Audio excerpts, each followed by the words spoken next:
Hello সবাইকে, আশা করছি আপনারা সবাই ভালো আছেন। তো আমি এখানে চায়ের জল বসিয়ে নিয়েছি। তো তারপর এখানে আমি পাঁপড় ভেজে রেখেছি। তো সবাই বলছে যে পাঁপড় ভাজা খাবে, তো এই চাটা করে নিই, তারপর বাচ্চাদেরকে দিয়ে দেবো। পাতা দিয়ে দিলাম।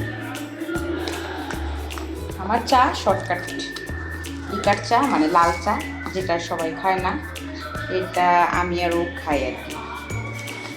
সামান্য চিনি, সঙ্গে যদি কেউ গোলমরিচের গুঁড়ো, লঙের গুঁড়ো দিতে চান দিতে পারেন। তো এটা আমরা দিই, এটা আমি আগে দিয়ে দিয়েছি। সাথে একটু নুন, চিনি আর চা পাতা।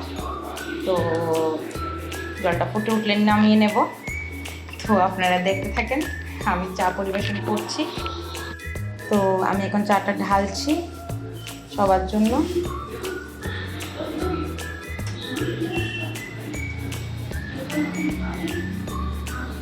ওরও নাকি একটু খাবে বাচ্চারা, তো ওদেরকে একটু একটু দিয়ে দিলাম। ওরও আমাদের দেখায় নাকি চা দিয়ে খাবে, আমরা কেন খাই।